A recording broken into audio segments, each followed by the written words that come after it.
Bonjour tout le monde. Bonjour Muriel. Bonjour Lucille. Merci d'être là avec nous. On est dans la 4e journée du sommeil, la dernière, le vendredi. Et aujourd'hui, on parle du couple.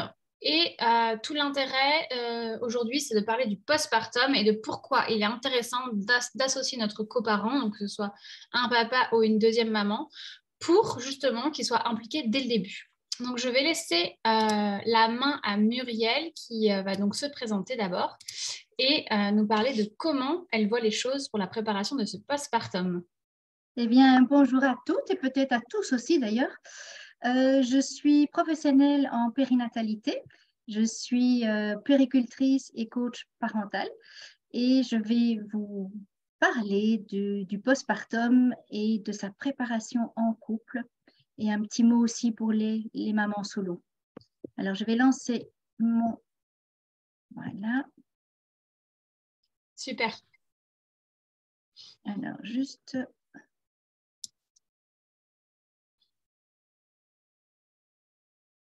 Et voilà. Et donc, comme je vous ai dit, je suis puéricultrice et coach en parentalité et formée au Mois d'Or pour les pros. Alors, le Mois d'Or pour les pros a été créé par Céline Chadela et Marie-Maï Poulain. Donc, peut-être que vous connaissez déjà leur livre. Elles sont co-autrices du livre du Mois d'Or et du Mois d'Or, le cahier d'exercice pour se préparer en couple. Si vous ne l'avez pas encore lu, je vous invite vraiment à aller jeter un œil. Ça peut vraiment énormément vous apporter pendant votre postpartum. Alors voilà, je démarre. Donc en fait, la parentalité démarre par les 9 premiers mois, de la grossesse à la naissance.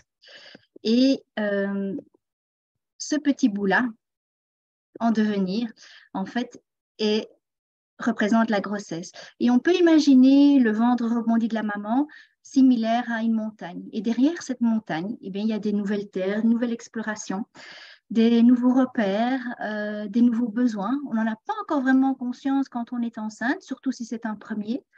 Mais très rapidement, on se rend compte qu'on va explorer quelque chose de nouveau et de magique. Et puis, après la grossesse, la naissance. Et donc, la naissance, comme vous le savez, c'est l'acte de donner la vie, qui est reconnu comme un investissement physique et psychique et émotionnel incroyablement important. Et dans mes consultations, et je pense que beaucoup de professionnels de la périnatalité, dans mes consultations postnatales, moi je vois les bébés aussi et les mamans à 10 jours de vie, souvent c'est ce genre de phrase que j'entends. Je m'étais préparée à l'accouchement, mais personne ne m'a averti de ce qui m'attendait ensuite après. Et donc voilà. Après la naissance, eh bien, il y a les 3 mois suivants. Les 3 mois suivants, on l'appelle maintenant de plus en plus, on entend parler, peut-être vous en avez déjà entendu parler, il y a pas mal de livres qui ont été écrits sur le 4e trimestre, parce qu'on considère qu'une grossesse, une gestation, c'est 9 mois, et que le 4e trimestre, c'est la continuité de la grossesse. Et donc, c'est une période postnatale qui est souvent oubliée, négligée. En tant que femme, on est super, même hyper bien préparée pendant la grossesse. On passe des tas d'examens, on a des tas d'informations et on vous prépare également à l'accouchement. En général, on a une kiné, on a une sage-femme, on a une doula et puis voilà, bébé est là. Et puis, on sort de la maternité très rapidement, beaucoup plus rapidement qu'avant, et on se retrouve un petit peu confronté à quelque chose de nouveau. On n'est pas vraiment préparé à tous ces bouleversements, qu'ils soient physiques, physiologiques et émotionnels.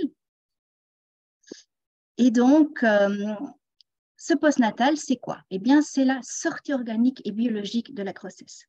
Donc, ce qui veut dire, Ingrid Baillot, qui est sage-femme, décrit ça comme la dégestation. Donc, vous avez les 9 mois de gestation. Et puis, ce trimestre-là, qui est la dégestation. La dégestation, c'est quoi? C'est en fait le chemin que va prendre le corps pour trouver un nouvel équilibre. Pas l'équilibre d'avant, le corps d'avant, mais un nouvel équilibre. Pendant cette période postnatale, il y a la continuité sensorielle transnatale. Alors, c'est quoi? C'est bien joli, mais en fait, c'est vraiment les bébés est dans le ventre maternel. Il a des tas de stimulations, des tas de sensations.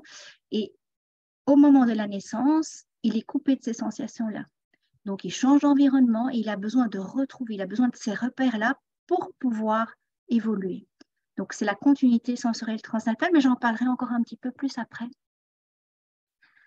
Alors, cette période postnatale, ben oui, 3 mois, voilà, ça pourrait être la durée, mais en fait, c'est plus variable que ça. C'est-à-dire que certaines mamans, certaines femmes, chacune a une réalité différente et donc certaines femmes ont besoin de quelques mois, mais ça peut dépasser une année également. C'est vraiment en fonction de leur ressenti, de leur rythme. Et c'est important de respecter leur rythme. Alors, on peut voir que certaines jeunes mamans, lorsqu'elles décident d'arrêter l'allaitement, ben, c'est à ce moment-là qu'en fait, elles sortent de leur grossesse, de cette dégestation. Il y en a, ça va être plutôt quand elles vont reprendre le travail. Il y en a d'autres qui vont se sentir mieux quand bébé fera des longues nuits et d'autres quand elles vont reprendre une activité plus ou moins, en tout cas les activités qu'elles avaient, le sport, les sorties entre copines et des choses comme ça. Moi, c'est clairement, j'ai mis près de 2 ans en fait. Je pense que vers 2 ans, Voilà. je me suis sentie comme si. Alors moi, j'ai tendance à dire que le cordon ne sera jamais coupé avec mes enfants et que voilà, je suis leur maman et ça va continuer. Donc, je ne veux pas couper le cordon, même s'ils iront voguer où ils veulent, mais en tout cas que mon cordon. Mais en tout cas que je sentais que ça se distendait un petit peu et que j'avais plus besoin d'air qu'avant, j'avais plus besoin de couver. Et sur la remarque que tu disais au début, on est très préparé à l'accouchement et après très peu au postpartum, alors ça émerge un petit peu, mais c'est vrai qu'on nous prépare pendant des heures et des heures à un événement qui, allez, va durer entre 12 et 24 heures. Si tout va bien, normalement, ça dure rarement plus que ça. Et puis alors que le postpartum qui va durer des mois, voire des années, on entend de plus en plus parler, bah ça, on en parle très peu. Donc c'est vrai que il y a vraiment un sujet. Mais c'est vrai qu'on en parle très peu, on en parle très peu ou on le banalise, puisqu'il y a quand même des millions et des milliards de femmes qui ont accouché avant nous. Donc, du coup, bah, si elles ont réussi, pourquoi on ne réussirait pas? Et donc, en plus, il y a beaucoup de pression autour de cette période-là. Il y a beaucoup de charge mentale. Et donc, c'est vraiment ça, ce qu'on essaie de mettre en avant. Donc, avec les pros, en tout cas, du mois d'or, on essaie vraiment de remettre au centre et la maman et ce petit bébé. J'aime bien l'idée que tu avances du cordon ombilical. Je pense qu'effectivement, quand on est maman, moi je suis maman de grand, mais il y a toujours, en fait, je pense que il reste un cordon ombilical, je vais dire virtuel, avec nos enfants. Ça, c'est clair. Mais la dégestation, ça va être vraiment ce moment où la maman peut dire ah ben, je ferais bien une soirée ou une sortie sans mon bébé. Et là, ça veut dire qu'elle amorce effectivement cette période-là de se dire, bon voilà, maintenant je peux. Mais c'est vrai que c'est tellement personnel et c'est une petite parenthèse, mais on devrait aussi, entre guillemets, éduquer les grands-parents et l'entourage à ces nouveaux paradigmes parce qu'on oublie, on vit avec nos valeurs à nous et notre fonctionnement à nous et on oublie un petit peu que cette maman a besoin d'être préservée, entourée de son entourage aussi et de faire attention à ce qu'on peut dire ou laisser sous-entendre aux jeunes mamans.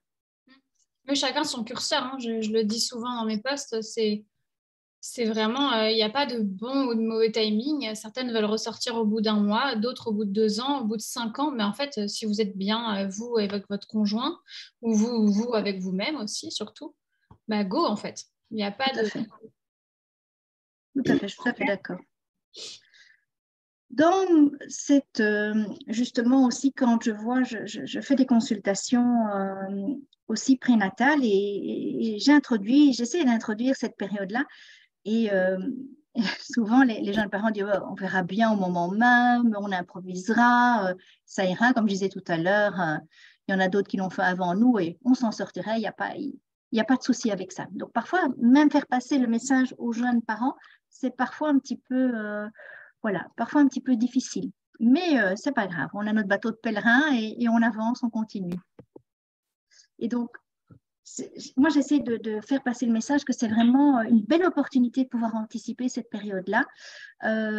Et ça passe surtout par les échanges en couple, par des réflexions sur certains points dont je vais parler après, des astuces, des clés pour pouvoir traverser le 4e trimestre et le mois d'or que je vais vous expliquer de manière plus sereine. Et en fait, ça va être une sérénité pour la maman, mais pour l'ensemble de la famille également et pour l'avenir de la famille.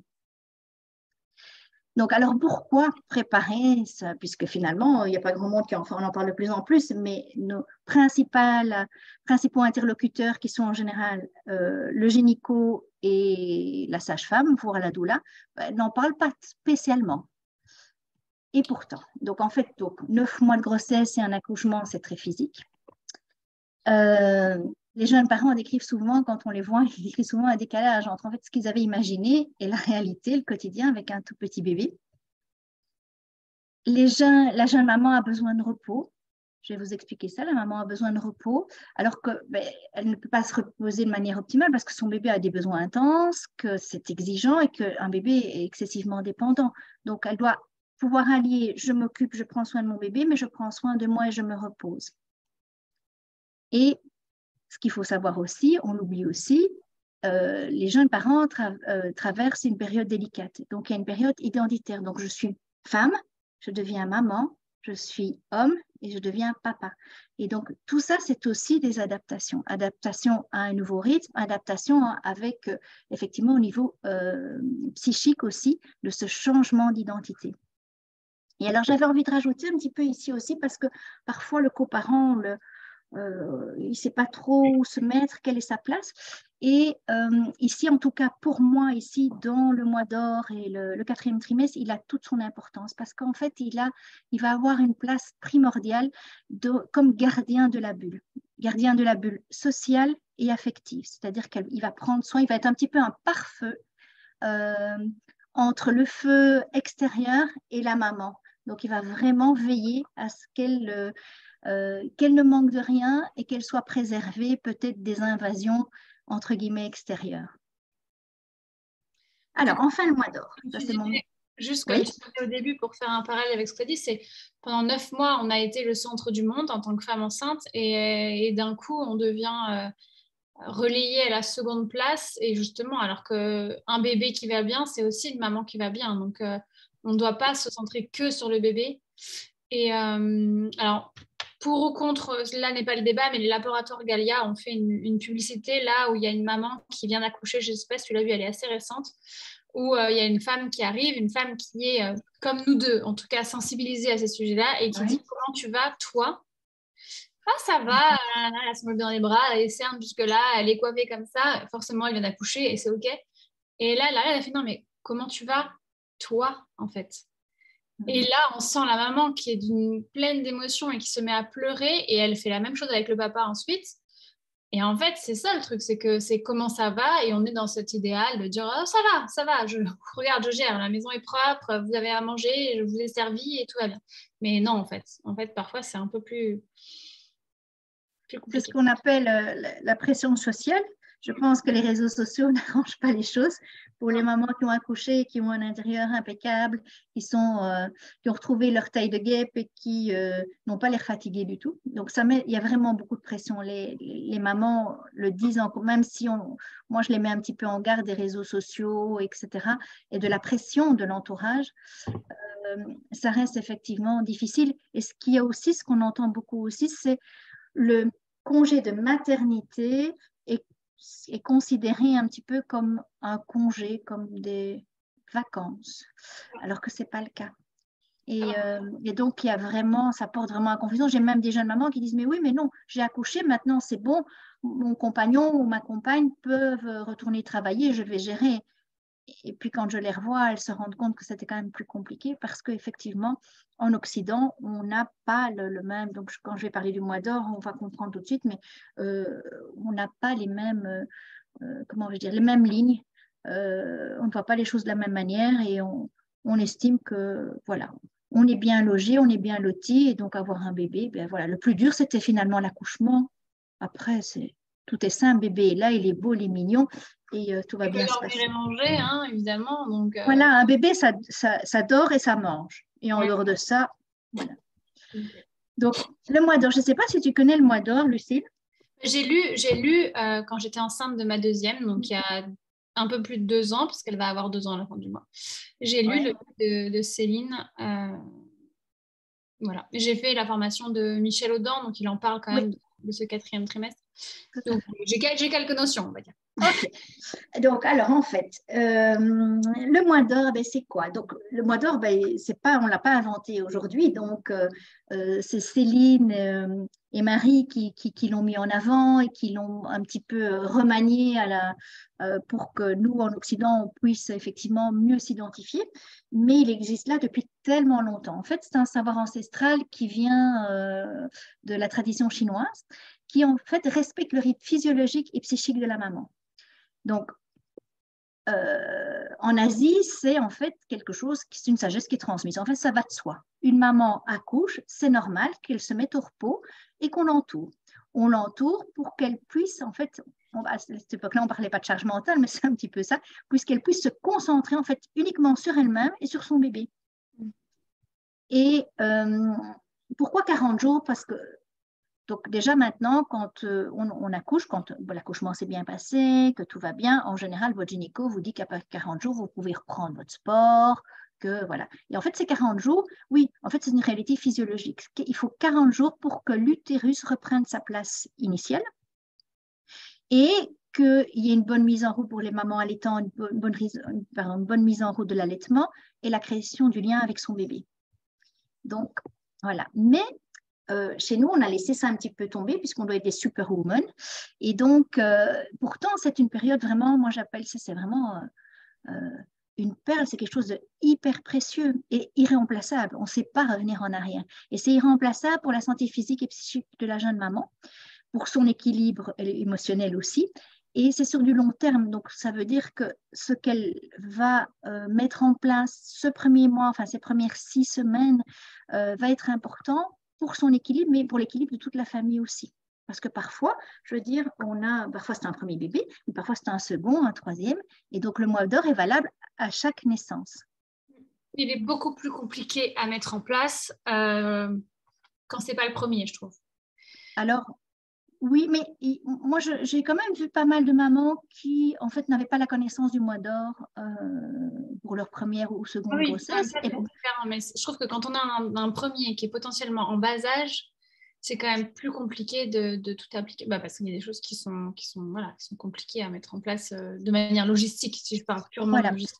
Alors, c'est pour ça qu'en fait, on a créé plutôt, Céline et Marie ont créé justement une formation pour les pros pour justement pouvoir adapter ça, que ça ne soit pas réservé juste aux primipares, mais qu'on puisse effectivement le proposer à des mamans qui ont déjà un deuxième et un troisième enfant pour pouvoir faire un petit peu de quelque chose à la carte et pouvoir vraiment avec leur réalité, parce qu'en fait, oui, alors le mois d'or, c'est magnifique, mais on fait quand même avec la réalité des jeunes parents. Quand c'est une maman solo, c'est encore différent aussi. Donc, on va vraiment s'adapter et voir ce qui est important, qu'est-ce qu'on peut mettre en place, qui nous semble important. Je vais vous dire les points importants après et voir comment on peut les organiser dans un quotidien d'une maman qui a déjà des aînés. Oui, puis comme tu dis, l'idée d'être accompagné par toi ou les autres professionnels qui ont été formés, c'est de se dire qu'en fonction de son contexte, enfant, pas enfant, couple monoparental ou 2 personnes, famille aux alentours ou pas, c'est des choses qui sont Tout à fait. viennent forcément teinter le mois d'or et donc avoir des impacts très Tout à fait. Et c'est pour ça que ce mois d'or, on le prépare en général au 3e trimestre de grossesse, mais ça peut se faire encore un petit peu plus tôt parce qu'on va pouvoir mettre des choses en place aussi. On n'a pas toujours du monde autour de soi, on n'a pas toujours un entourage qui est là et qui est disponible. Surtout que maintenant, les familles, avant, on vivait tous plus à proximité. Maintenant, les familles sont un petit peu éclatées un peu partout dans le monde. Et donc, voir ce qui peut être mis en place pour pouvoir créer des cagnottes et des choses comme ça pour que la maman ait quand même du soutien. Ça, c'est vraiment important. Parce que ce que les parents, les jeunes parents ne se rendent pas compte, ils disent oui, en fait, c'est la même vie, mais avec un enfant en plus. Mais non, c'est pas la même chose. On ne sait plus faire comme avant. Et ne rien changer à leur ordinaire, en fait, on peut remarquer que ça met les mamans vraiment en difficulté, à moyen et long terme. Donc, l'idée, c'est vraiment d'essayer de pouvoir préparer ça, que ce soit en couple, parce que vous avez les outils, etc., ou avec un professionnel de la périnatalité. Alors, du coup, oui, les besoins de cette jeune maman et de son bébé. Alors, donc, une maman, elle crée quand même un bébé, c'est quand même, je trouve que parfois on a tendance à l'oublier, mais c'est la création d'un bébé qui la transforme incroyablement, tant au niveau de son corps, de sa psyché. La femme qui devient maman, elle doit apprendre, elle doit gérer ses émotions parce que ses émotions se bousculent. Les premières semaines avec bébé sont un peu déroutantes parce qu'effectivement, on pensait un bébé, ça mange, ça dort, ça mange, ça dort. Mais non, parce qu'il y a des moments où un bébé, ça pleure et que parfois, on n'arrive pas toujours à consoler notre bébé, on n'arrive pas toujours à l'apaiser. Et donc, ça peut être des phases un petit peu difficiles. Ça bouleverse le quotidien. Les habitudes, les repères et surtout les certitudes que souvent, moi la première, c'est mon bébé, c'est moi et donc ça va être magnifique et tout va bien se passer, on va tout de suite se comprendre. Mais ce n'est pas toujours comme ça. Parfois, il faut un petit peu de temps et un peu de patience. Alors, une jeune maman qui a accouché, eh bien, elle est un peu plus vulnérable. Dû aux hormones, ça on le sait, dû effectivement à ces montagnes russes émotionnelles. Et puis, elle n'a plus une minute, elle ne peut pas dire, bon, ben là, je vais souffler, je vais lire 3 pages d'un bouquin sympathique. C'est compliqué. Mais donc, quels sont les besoins vraiment indispensables de la maman et qu'on va effectivement essayer, quelles que soient les circonstances, comme on en parlait, quelle que soit la configuration de la famille, qu'on va essayer de mettre en avant. Donc, la maman, dans un premier temps, a besoin de calme et de repos et de chaleur. Donc, calme, repos, ça, on comprend. Pourquoi la chaleur? Parce qu'en fait, une maman qui a froid perd de l'énergie, alors qu'elle a besoin d'en avoir de l'énergie. Donc, qu'on ce soit en hiver ou en été, la maman a besoin d'être au chaud. C'est primordial. Une alimentation saine et digeste, pourquoi? Parce que quand on mange mal, je pense que Lucie a déjà dû manger, si on mange voilà, un peu trop copieux, un peu trop avec des sauces, ça va des choses pas vraiment digestes. La nuit, souvent, on se réveille, on dort mal, etc. parce que la digestion demande de l'énergie. Et donc, cette maman qui est en récupération a besoin de manger quelque chose de digeste pour digérer facilement et que ça ne la fatigue pas trop. Et toujours aussi chaud, évidemment, on garde cette notion de chaleur. Et puis, elle a besoin de présence, attentive et bienveillante. Alors ça, c'est l'entourage, les amis, etc. Éventuellement des professionnels aussi. C'est important aussi d'être entouré de professionnels, en tout cas d'avoir cette carte, ce joker-là en cas de besoin. Une écoute, une compréhension et du réconfort du coparent. Le coparent a son rôle à jouer justement à ce moment-là parce que parfois la mise en route de l'allaitement, voilà, ça peut être un petit peu difficile. Quand bébé pleure, c'est pas toujours facile et puis parfois pour rien parce qu'on est fatigué, parce que c'est nouveau. Eh bien, si on est deux, si on a quelqu'un qui nous réconforte, c'est vraiment très porteur. Et alors, essentiel, de materner, bien entendu. De materner parce que ce petit bébé-là qui vient de naître, il a passé 9 mois in utero, il change d'environnement, il est séparé du ventre maternel et il a besoin de retrouver les sensations et l'unité avec sa maman. Et donc, pour bien s'adapter à ces nouveaux stimuli, on sait que le bébé a besoin d'être au calme pendant au moins 6 semaines. Ça, c'est quelque chose de compliqué. On me dit, oui, mais alors, mes parents et mes tantes et mes amis veulent venir voir le bébé. Donc ça, c'est quelque chose qu'on travaille beaucoup. Comment est-ce qu'on peut gérer les visites? Ça, c'est vraiment important parce que ce bébé, il a besoin de calme. Il était dans un endroit feutré où tout était fait pour lui. Il était choyé, il était préservé et puis il arrive dans un monde où effectivement, il y a des odeurs, il y a des bruits, il y a des sensations, il y a des inconnus qui viennent. La grand-mère a l'habitude de se parfumer. Eh bien, pour un bébé, c'est une stimulation. Sentir un autre parfum, écouter une autre voix, etc. Donc, ces 6 semaines, s'il peut les passer au calme le plus possible, c'est merveilleux. Il a besoin d'être levé dans l'aura de sa maman. Donc, il a besoin vraiment de retrouver ses sensations in utero, d'être rassuré par sa présence, sa voix, son toucher, sa chaleur, son odeur et d'être dans un environnement le plus serein possible. Donc, ce n'est pas le moment de faire la java et dire le bébé est arrivé, on va faire une grande fête. Il ne va pas en profiter. Et les mamans non plus. Alors, tout doucement, on arrive au défi parce que c'est vrai que cette période, on ne s'en rend pas compte en prénatal, mais cette période est quand même jonchée d'imprévus, de nouveautés, de joie, de surprises. Et donc, le défi, vraiment ce qu'on doit avoir en ligne de mire, c'est la récupération de la maman. Parce que comme tu disais tout à l'heure, Lucille, au mieux la maman prend soin d'elle, au mieux elle pourra prendre soin de son bébé. Et au mieux, elle va récupérer aussi. Alors, le défi, c'est de l'anticiper en couple. Ça, c'est vraiment génial. Si vous pouvez vous offrir ça, prendre le temps pour offrir ça à votre couple conjugal, mais votre couple parental, c'est génial. Et c'est en fait créer un plan postnatal ou un projet postnatal, ça dépend, qui prépare les parents, bien entendu, mais l'entourage aussi, parce qu'en fait, on va demander la contribution de l'entourage, que ce soit un entourage, si vous avez de la chance, de la famille, des proches, des amis, des collègues, des voisins, mais ça peut être aussi un entourage, je veux dire, plus de professionnels, qui va organiser ce nouveau quotidien et le respect des besoins de la maman et de son bébé. Et je pense que ce qui vous va intéresser toutes les futures mamans et les jeunes mamans sont les avantages.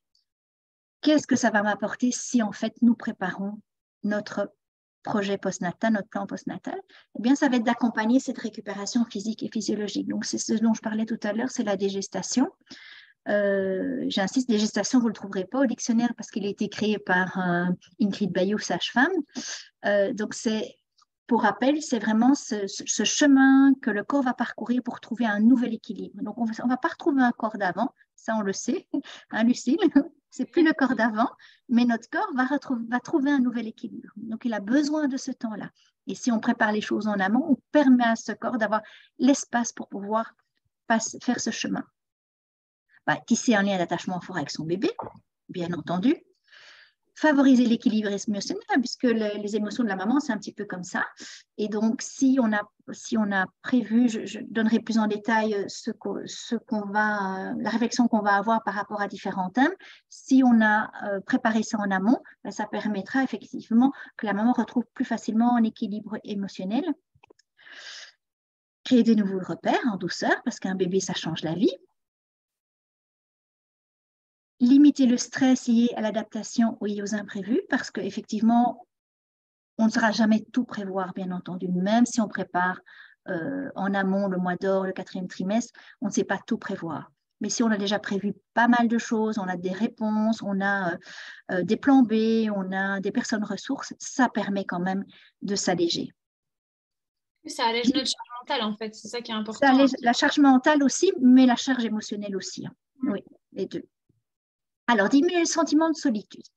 Alors, c'est vrai que la maman est avec son bébé, qu'en général, voilà, ils ne forment qu'un, donc ils sont vraiment proches l'un de l'autre, mais parfois, ça arrive que certaines mamans allaitantes se sentent un petit peu seules parce qu'elles ont l'impression d'allaiter, le bébé s'endort sur elle, et puis l'allaitement est à peine fini, le bébé s'est endormi un tout petit peu, enfin, une période qui semble très courte en tout cas pour elle, elle réallaite, puis elle change le bébé, enfin elles ont l'impression de ne faire que ça. J'entends des mamans qui me disent ça. Donc effectivement, quand on met des balises, ça permet de pouvoir aussi ne plus avoir ce sentiment de solitude. Si on définit les rôles de chacun, si on trouve quelqu'un qui puisse un peu nous soulager, prendre un petit peu la main. Mais ce sentiment de solitude apparaît parfois aussi quand le coparent doit reprendre son activité professionnelle. Et donc, on peut mettre des choses en amont pour ne pas se sentir tout seul. Parce que je ne sais pas en France, c'est combien de jours en France le congé parental? Un mois. Le congé paternité, c'est 1 mois. Ah oui, nous, c'est 20 jours. Oui, je pense que c'est passé à 20 jours. Donc, ce n'est pas grand-chose. Hein. C'est vraiment pas grand-chose. Donc, on n'a même pas encore fini notre mois d'or que le coparent doit déjà nous quitter. Donc, voilà, si on peut aussi alléger ce sentiment que pourraient sentir certaines mamans, c'est pas mal. Faciliter la transition vers la parentalité, donc ça, c'est toujours cette transition identitaire. Le fait que de femme, on devient mère et de père, d'homme, on devient père. C'est vraiment, en plus, on voit le coparent sous un autre jour. On le connaissait dans le couple en tant qu'homme, en tant que femme, mais on ne le connaissait pas en tant que parent. Donc, c'est aussi une grande découverte. Et alors, maximiser l'ocytocine. Alors ça, dans le mois d'or, tu l'as lu. Hein. L'ocytocine, ça, c'est la magie, c'est l'hormone l'hormone magique. En fait, c'est l'hormone du bien-être qui n'est pas que l'hormone du bien-être et notamment, elle va faciliter la lactation. Elle va apporter du bien-être, comme je le disais, à la maman, au bébé et aux coparents. Elle va permettre aussi de créer le lien, donc de renforcer le lien, de créer le lien, mais cette ocytocine, pardon, on la favorise comment? Mais tout ce que j'ai dit avant par rapport à cette chaleur qu'on va donner à la maman, par rapport à la nourriture chaude, ça va générer de l'ocytocine. Les câlins, le pot à pot, choyer la maman, l'entourer, éventuellement des massages en postpartum, tout ça va favoriser son bien-être et le bien-être finalement de toute cette nouvelle petite famille. Je précise aussi que moi je conseille aussi aux mamans qui ont déjà eu, qui ont des aînés, je propose aussi que le nouveau-né fasse le pot à pot avec l'aîné. Donc toujours évidemment en étant proche et à côté, mais voilà. Et donc les mamans sont très émues et très émerveillées de se dire, ah, mon aîné peut aussi faire le pot à pot. Donc ça, c'est très chouette aussi. Et alors, je pense un avortage non négligeable, on peut remarquer une diminution des risques de dépression postpartum. Donc voilà. Je rajouterais quand même, je pense que ça diminue aussi, mais c'est un peu un fil conducteur, mais tout ce qui est baby clash, parce que le fait d'avoir anticipé, le fait d'en avoir parlé, le fait d'être conscient à deux, parce que c'est souvent qu'une personne qui porte cette charge un peu parentale éducative, on ne dira pas qui, le fait d'en parler à deux et voilà, d'avoir tous les deux conscience des enjeux et de ce qui va se passer, je pense que ça permet aussi d'ouvrir la discussion, d'avoir des discussions qui ne sont pas que sur des conflits, mais d'anticiper un peu les choses et donc de diminuer, même s'il n'y a pas d'études et tout ça, mais on peut facilement faire le lien avec le fait qu'après, ça se passe mieux dans le couple si on a pu poser les choses avant, en fait. Tout à fait. En fait, c'est ça l'idée, parce que donc la préparation du mois d'or, il y a beaucoup de pratico-pratique, mais il y a tout cet aspect-là aussi. J'en parle un petit peu moins ici, mais il y a tout cet aspect, effectivement, où on va se dire, c'est plus facile quand on est accompagné, effectivement, par un professionnel. Pourquoi? Parce que le professionnel peut vous dire, mais écoutez, voilà, un bébé, ben, ça pleure aussi. Et donc, comment est-ce que vous avez envie de réagir face aux pleurs? Et donc, en amont, ils vont pouvoir discuter par rapport à ça. Parce qu'il y en a toujours un qui se dit, ben, moi, ça ne me pose pas de problème d'entendre mon bébé pleurer. Mais en général, les mamans, elles ont beaucoup plus de mal. Et donc, quand on en discute en amont, on n'est pas au moment où ça se présente, on n'est pas effectivement dans la tension, dans la pression et dans le risque, effectivement, d'avoir l'impression de ne pas être d'accord et, à force de ne pas être d'accord, effectivement, d'atteindre ce baby clash. Donc, oui, je suis tout à fait d'accord avec toi. C'est vrai. Donc, ce postpartum, c'est une période délicate parce qu'en général, les parents ont préparé déjà pas mal de choses. Ils sont déjà organisés quand même. Hein. Ils se sont organisés. La chambre de bébé est prête, le cododo, s'ils pour le cododo est prêt. Ils ont les vêtements pour bébé, le coin allongé. Parfois même, j'en entends quand même qui ont des petites notions du postpartum et qui ont déjà préparé quelques repas en amont. Mais il y a effectivement tout le reste. Tout le reste qu'on oublie, qu'on néglige, parce que, mais c'est pas, enfin, négliger, j'aime pas trop le mot finalement. En fait, on n'est pas mis au courant, on ne sait pas qu'il y a des choses à préparer en amont. Et donc, dans les grandes lignes, c'est important de discuter, de réfléchir ensemble. Il y a plusieurs points. Donc, il y a ce point, effectivement, au niveau, je vais dire, plus, entre guillemets, éducationnel. Qu'est-ce qu'on va mettre en place? Qu'est-ce nous, on va accepter? Quelles sont mes propres limites? Évidemment, on ne le sait pas, on n'a pas encore vécu, mais on a une petite idée. Souvent, on a peut-être une sœur, une copine qui a un enfant, et peut-être qu'on a vécu notre ami qui a laissé pleurer le bébé et qu'on s'est dit, ah non, moi, ça, je ne ferai jamais avec mon bébé. Donc, on a déjà quelques notions malgré tout. Et puis, il y a l'organisation. Donc, l'organisation, ce n'est pas tout à fait pratico-pratique, c'est évidemment pour diminuer la charge mentale et la charge émotionnelle. Alors, l'organisation, quand j'entends organisation, moi, j'entends comment est-ce qu'on va organiser justement le congé parental du coparent. combien de temps? Moi, j'ai des parents qui disent, ah, moi, j'ai pris 2 jours et puis un mois après, j'ai pris la suite. Voilà. Comment est-ce qu'on va organiser? De quoi moi, je pense avoir besoin en tant que maman? Et toi, comment est-ce que tu peux t'organiser par rapport à ton boulot? Première chose. Autre chose qui pourrait rentrer là aussi, c'est quel mode de garde on va adopter. Parce que je ne sais pas comment c'est en France, moi je suis en Belgique. Presque avant la conception, on devrait réserver une place en crèche. Oui, c'est Parce pareil. qu'on n'a pas. Voilà. Et donc, voilà. Qu'est-ce qu'on va mettre en place? Parce que ça, c'est une grande charge mentale. Si la maman doit reprendre le travail à un moment donné, c'est pas pendant son 4e trimestre qu'elle va se dire, je vais chercher une crèche, etc. C'est vraiment important de voir quel choix de garde, quel mode de garde les parents ont envie de mettre en place par après. Ça peut être aussi cododo, pas cododo. Quelle alimentation on va donner au bébé? Est-ce que j'ai envie d'allaiter? Est-ce que j'ai plutôt envie de biberonner? Voilà, tout ça, ça se discute. L'écosystème, donc, c'est tout ce qu'on va mettre en place, tout ce dont on aura besoin autour de nous. Que ce soit l'entourage, les amis, les voisins, un réseau professionnel. Quand je pense au réseau professionnel, je pense par exemple à la sage-femme, éventuellement à la doula, le pédiatre. C'est important de choisir un pédiatre avec qui on pourrait se sentir à l'aise par rapport à sa pratique. Si on décide d'allaiter, une conseillère en allaitement, au cas où, on n'aura peut-être pas besoin, mais si ça se présente, eh bien, on a ses coordonnées sous la main. Les personnes qui vont nous soutenir pour justement éviter de se sentir seul. Seul, on peut se sentir seul aussi, même si on a le coparent à côté, juste parce qu'on est un petit peu démuni, parce que les choses vont vite. Un bébé, ça demande beaucoup d'attention et donc les choses vont très vite. Et puis juste quelqu'un à qui on peut parler, quelqu'un à qui on peut se confier, c'est pas mal. Oui. Alors, les visites. Donc, les visites qui sont toujours très énergivores.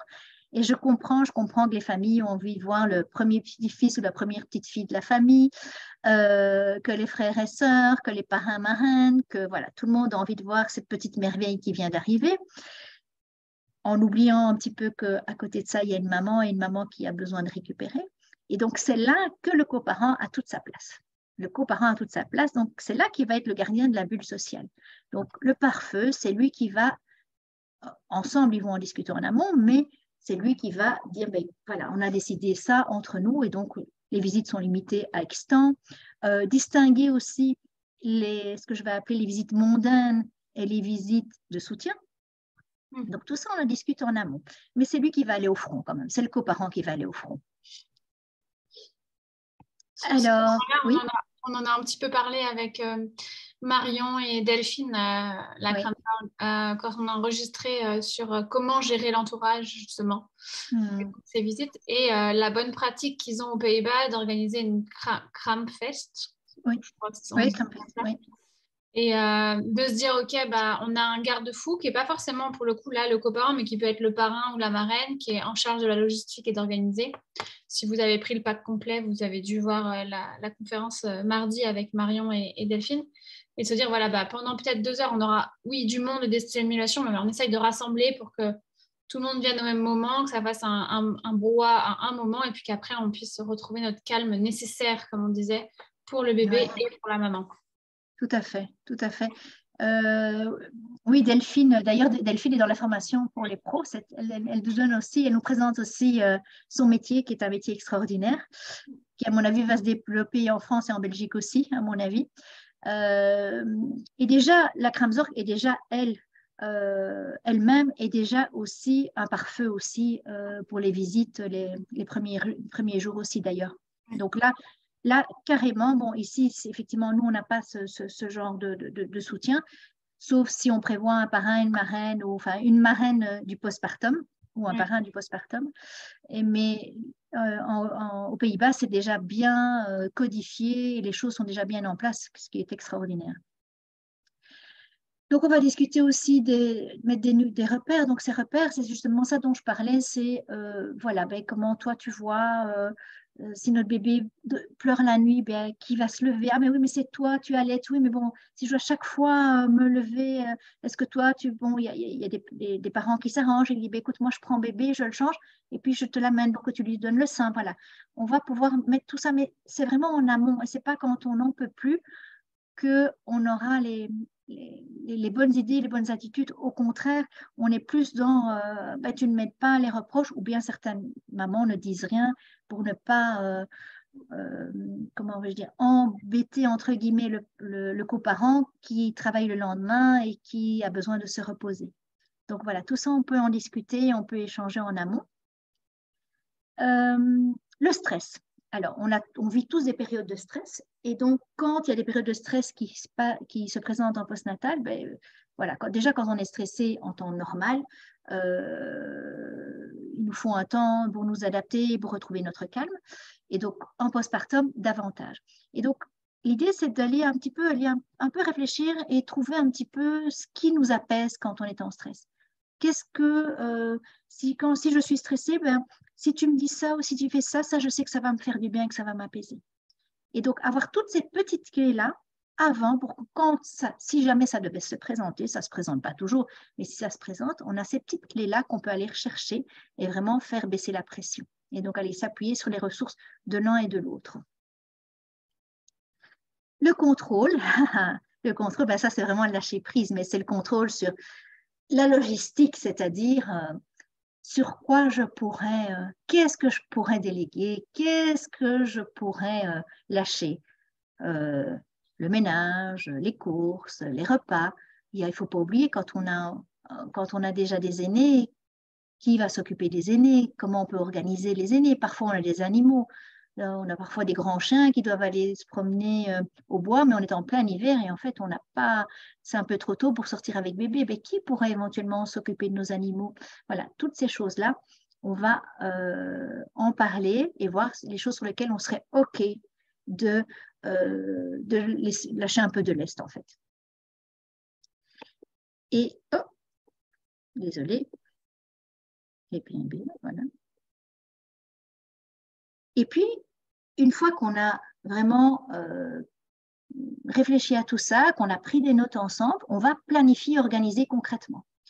C'est-à-dire que sous forme d'agenda partagé, enfin, la forme que vous souhaitez, partager avec les personnes ressources, les personnes qui vont pouvoir nous aider, partager un calendrier des aides et de soutien. Donc ça, c'est vraiment la partie pratico-pratique pour enlever cette charge mentale et pas se dire « Ah mince, on est vendredi soir, zut, j'ai pas prévu à manger, qu'est-ce qu'on va à manger? Bon, bah, écoute, il nous reste des frites et de la mayonnaise, donc on va faire ça. Hein. De toute façon, les magasins sont fermés, etc. Donc, on va vraiment aller préparer tout ça en amont qui pourrait nous apporter des petits repas, peut-être l'entourage, parce qu'on me dit, oui, mais je ne peux pas demander à mes parents, ils sont âgés, si je leur demande, il suffit juste qu'ils fassent 1 ou 2 portions en plus de leur repas, du repas qu'ils avaient prévu.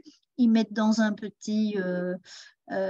petite boîte au congélo, et puis quand vous en avez besoin, vous dégelez. Donc, il y a moyen de faire des choses de manière très simple, sans mettre plus de charge aussi à nos aînés. Ce n'est pas l'idée non plus d'aller demander à nos parents de se fatiguer pour cette période-là. Mais voilà, et ça peut se préparer en amont. Une fois qu'on congèle quelque chose, on peut l'avoir préparé 1 mois à l'avance sans problème.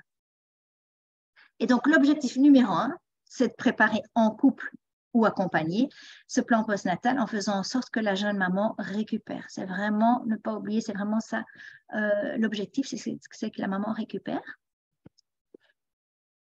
Parce que toute l'énergie qu'elle va récupérer à ce moment-là va lui permettre de faciliter sa transition, sa maternité, mais également sa parentalité sur le long terme.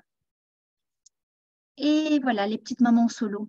Donc, forcément, les mamans solo ont les mêmes besoins que les mamans qui vivent en couple, mais avec une dimension supplémentaire, c'est d'être seule à prendre soin du bébé et d'elle-même. Et donc, moi, ce que j'invite à faire, et en fait, les mamans solo, elles comprennent ça assez rapidement. Pour ça, elles sont, je veux dire, je pense qu'elles s'informent davantage en amont sur le postnatal.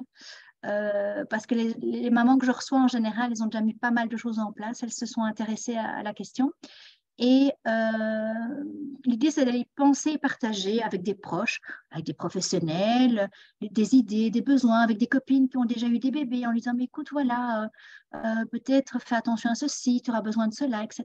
Et donc, de lister tout ça, de prendre le temps de consolider les relations pour créer un cercle de soutien vraiment solide, d'identifier les personnes ressources, et alors, vraiment, prévoir une présence au moins toute la première semaine après la sortie de maternité.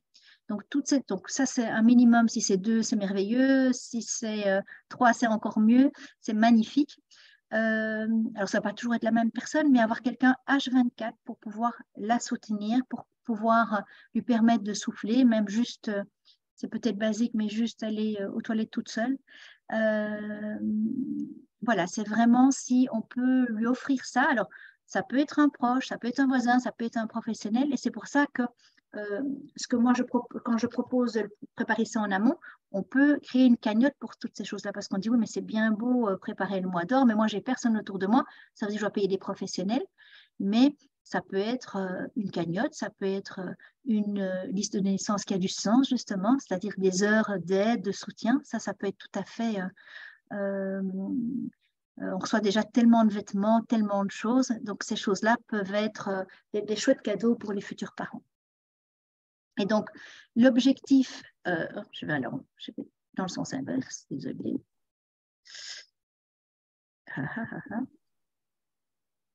Donc, après, on va planifier et organiser tous ces aspects pratiques, comme pour le couple parental. Et l'objectif là de la maman solo, ça va être d'être accompagnée pour éventuellement son plan postnatal.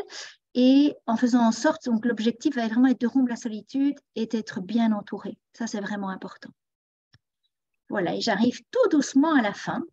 Et donc ici, il y a une petite phrase qui fait toujours sourire les jeunes parents, c'est-à-dire nous sommes tous des parents parfaits avant d'avoir un enfant. Donc ça, c'est une phrase qu'on peut lire, on le voit souvent sur les réseaux sociaux, mais c'est vrai, c'est une réalité. Et donc moi, j'invite les parents à préparer avant, l'après, donc pendant la grossesse, à préparer pour créer une atmosphère qui est propice à la récupération, à vivre pleinement la rencontre et toutes les premières fois et créer le lien. Et donc, ils peuvent le faire tout à fait en couple, s'ils ont les outils, si voilà, ils ont des idées pour pouvoir le faire, ou par un professionnel, pour vraiment commencer la maternité et la parentalité sur des bonnes bases. Et alors, j'ai un petit exercice, une petite réflexion. Alors, peut-être que là, les personnes qui nous écoutent, il y a peut-être des futures mamans qui vont bientôt rencontrer leur bébé, ou bien des toutes jeunes mamans qui viennent de rencontrer leur bébé il y a peu de temps. Et je vais vous montrer 2 images. Et je vais vous demander de prendre de quoi écrire et d'avoir une réflexion sur ces images. De quoi pensez-vous que ce bébé et cette maman auront le plus besoin les premières semaines postnatales? Voilà, voilà. Oups, je vais trop vite. Oups.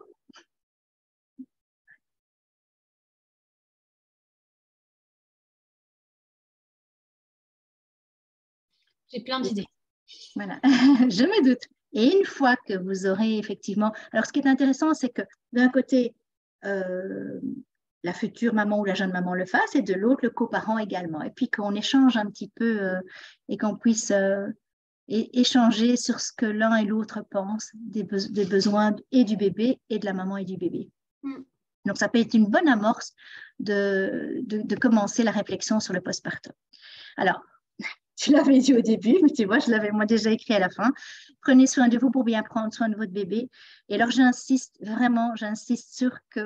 sur le fait que quand les mamans, les jeunes parents sont face à des doutes, des questions, des inquiétudes, ne restez pas seuls. On est plein de professionnels en périnatalité.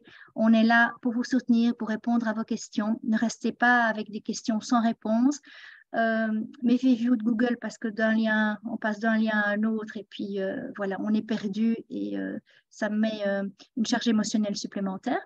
Et alors, comme ici c'est enregistré, moi ce que je proposais, Lucille, s'il y a des questions, on peut m'envoyer les questions par message sur Instagram, sur mon Instagram, et je répondrai avec grand plaisir aux questions des jeunes mamans ou des futures mamans ou des futurs parents.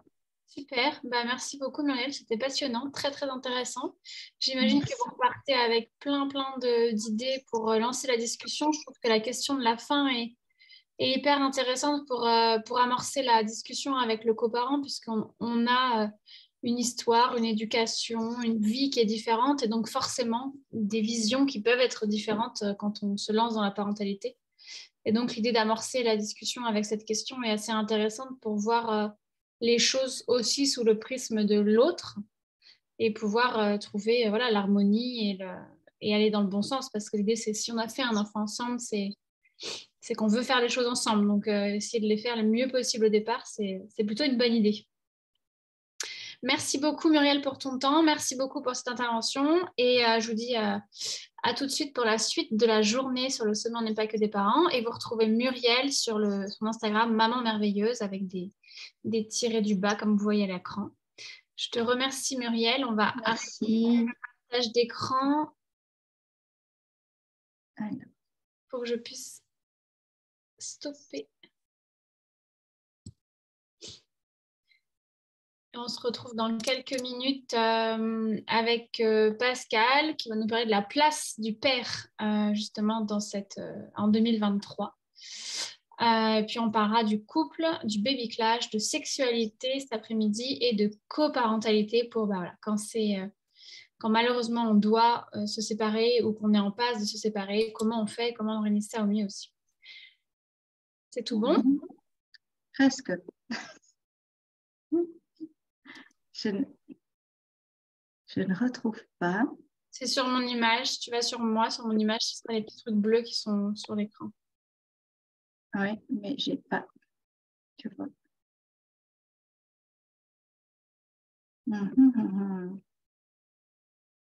Tout à l'heure. Tu vas couper ça? Bah, je vais le couper, c'est pas grave. Mais écoute, je ne trouve pas sur ton image. En fait, il le fait sur mon image, mais pas sur la tienne. Tu vois? Ou bien je dois couper moi l'enregistrement, je peux ou pas? Oui, bah vas-y, arrête-le. Oui, on va faire comme ça. Désolée. Hein. Au revoir. Au revoir.